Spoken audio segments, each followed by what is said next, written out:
Our first objective when we come on scene is search and rescue, and if that's a possibility at all, we'll do a search and rescue. On this instance, actually, we had to make forcible entry. The building was secure. Once we got in and attempted an interior attack, it was a much too volatile environment for the firefighters, so we had to pull out. They attempted an interior attack, but the fire door extended up into the second floor and had a pretty big head start for us.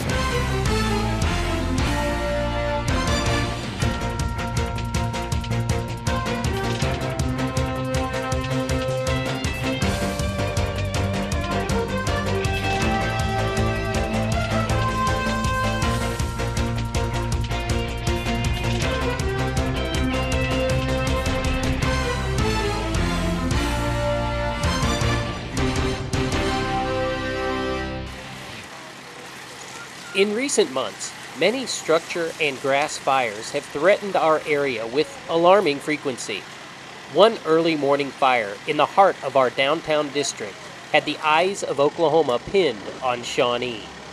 The blaze began around 1 a.m. and quickly threatened many family businesses along Main Street. Firemen from all stations, with their full force of equipment, were on the scene just minutes after the call came through dispatch.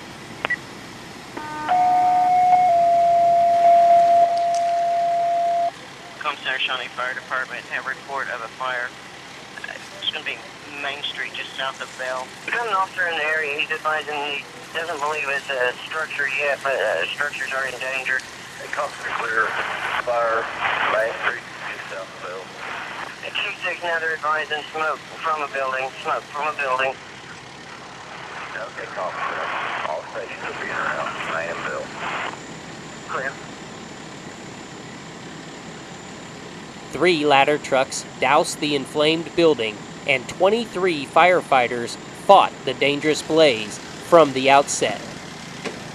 This downtown fire serves as proof positive that the Shawnee firefighters' countless hours of training pays off when we need them the most, protecting our families, our homes, and our livelihoods. Well, I was very worried at first because it's always a concern when citizens or business have an event like this that happens. But I was very impressed and pleased that the fire department had everything under control and were doing all they could to contain it to the one building where it started. If we cannot protect it from the inside, if we can't do an interior attack, what we typically term an offensive attack, we will go defensive and try to protect the exposures, do our very best to do that. That gets extremely difficult in a downtown setting like this because the buildings are all next to each other. Also, you have some very old construction. The roofing becomes an issue. You have many years of layers of tar, different roofing materials. They're highly combustible, burn really hot. So anyway, so we back out, go defensive, and try to protect those exposures. So then you begin really to look at what needs to be defended and how you can minimize the damage then. You know you're going to have some damage. How can we minimize that? Our department did an awesome job with this fire, especially, as I said, the close proximity. The buildings are right next to each other. It is so difficult to just keep it to the business of origin, and that's what they did. They worked very hard at protecting those exposures. We had the firewalls that could have been breached at any time. It was burning very hot, but they worked really hard at minimizing that, and they did an outstanding job with that.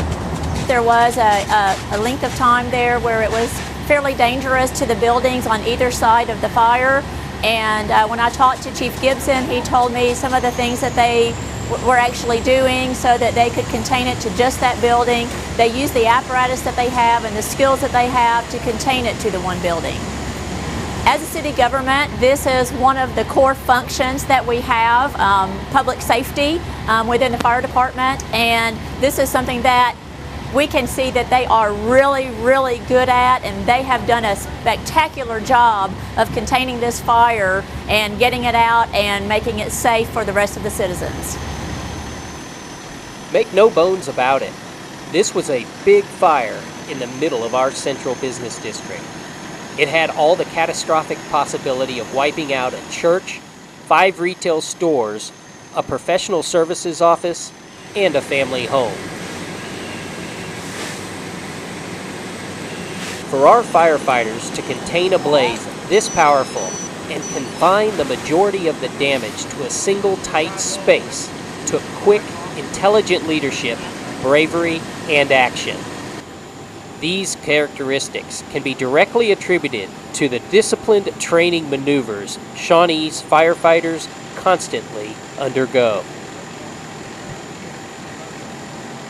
Unfortunately, this is a very good example of the skills that our fire department has, and it's the firefighters, it's their support, it's dispatch, it's everybody who had to be feet on the ground to get this event taken care of. You know, we train for these situations. Training is very typical. The situations aren't, but you can't wait for the situation to train on. So we train a lot for that.